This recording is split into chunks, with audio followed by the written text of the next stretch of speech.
Ndabasuhuje mwese rero mukomeze kugubwa neza muri rusange. Iyi ni Gikundiro TV show. Inzozi z'uyu munsi, ese waba warigize urota urohama mu mazi menshi ariko nyuma ukaza gutabarwa n'igisiga ndetse kikaguterura kikakujyana hakurya ku nkombe y'amazi menshi? Ese waba warigize urota ukikijwe n'abantu benshi? Izi rero nizo nzozi nje kugusobanurira neza cyane. Tera agatebe wicare maze ubundi wumve ubusobanuro bw'izi inzozi.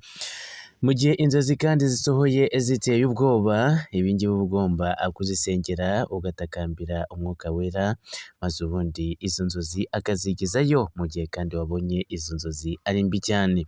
Aha rero nje kugusobanurira inzozi z'umumaro ndetse n'inzozi z'umugisha. Agatanga rero uraza kubona itandukaniro inzozi rero z'ibyiza n'inzozi zitari nziza. Inzozi z'uyu munsi rero ariko nanone kandi mwese ndabasuhuje, abari i Burundi, abari Congo, aba mwese ndabasuhuje mukomeze kugubwa neza.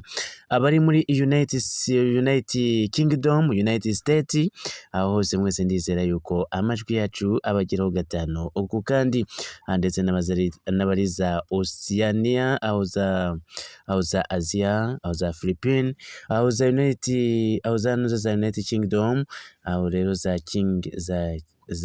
Hong Kong, mbona mudukurikira gatanu uko kandi mukomeze kugubwa neza. Inzozi zacu z'uyu munsi rero tugiye kurebera hamwe cyane, ni inzozi ebyiri nziza cyane ndetse kandi zitandukanye tugiye kureba ibyazo. Inzozi z'uyu munsi reka duhere ku nzozi zo kurota. Ni inzozi zo kurota igisiga kigutabara ndetse kandi kigukura, ni igisiga kigukura mu mazi menshi ndetse ugiye kurohama. Aha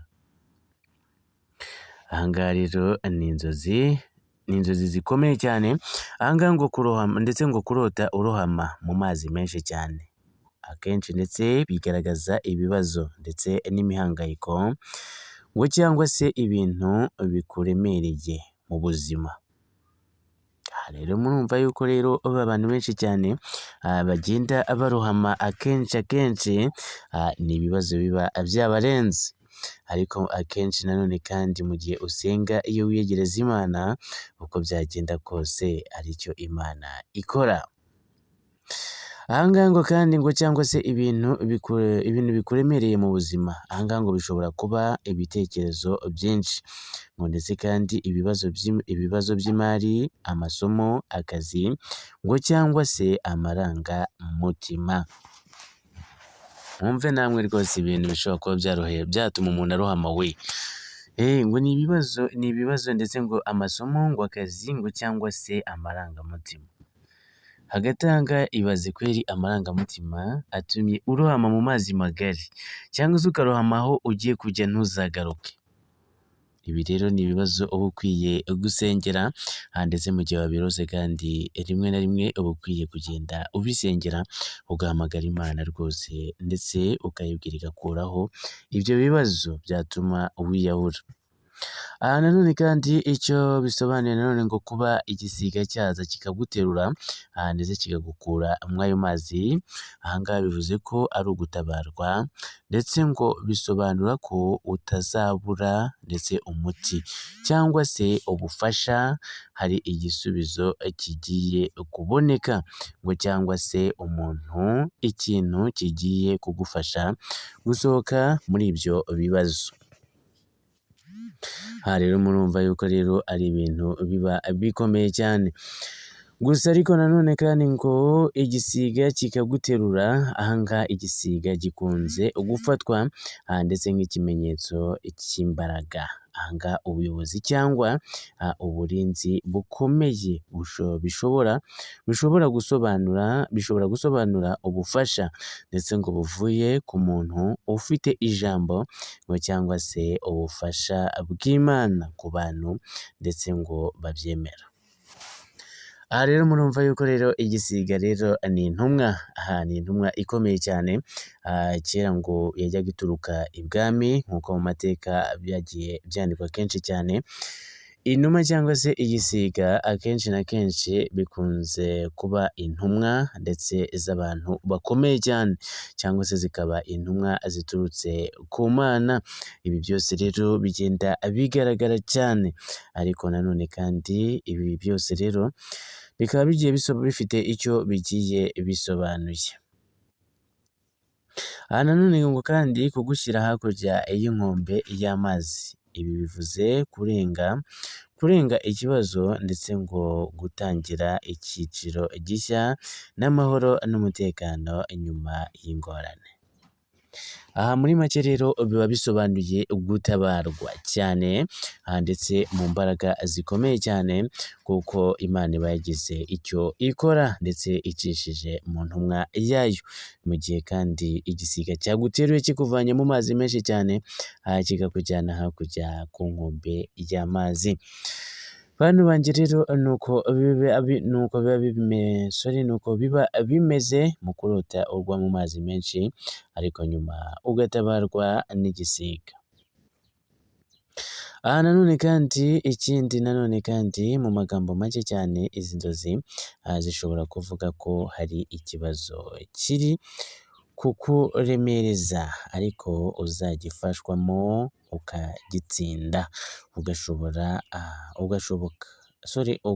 ugasohoka ahantu hameze neza kurushaho.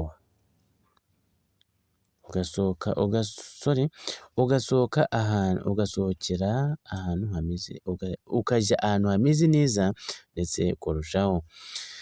Aha rero nanone kandi reka twerekeze ku nzozi zo kurota abantu bagukikije. Abantu benshi cyane bagiye bongera kumbaza bati ariko inzozi zo kurota umuntu abantu benshi bamukikije ati ibi bintu ko biganje cyane, ese byaba ari iki?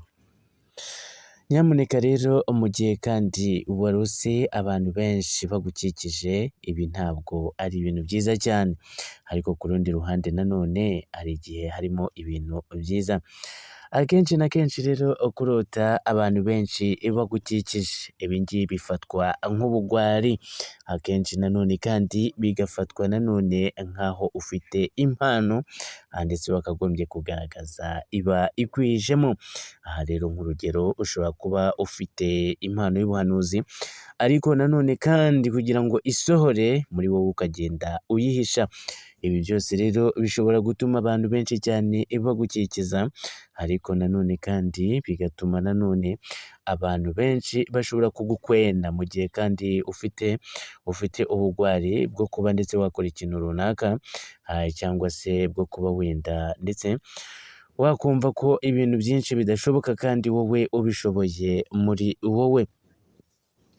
Gusa nanone kandi hari igihe abantu benshi bagukikiza bafite gahunda yo kukugirira nabi cyane bashaka kugutwara impano. Ibi byose rero akaba ari ibintu bigiye bitandukanye. Komeza ubane natwe gatanu ku kandi rero ukanda subscribe aho gato cyane unakora ku kazogera ndetse yewe wibuke gutanga comment aho gato cyane. Izo comment ziba zikenewe wa muntu we maze ubundi ibintu byacu bikagenda neza cyane tukagumya tukibanira muri izi inzozi zacu. Ukeneye kunyandikira kuri WhatsApp ushaka kumbaza inzozi twavugaho wakanda kuri 072 630 933 1. Ahangaha rero ukambaza ibisobanuro ushaka ko nagusobanurira. Turahari cyane rero gatanu ku kandi.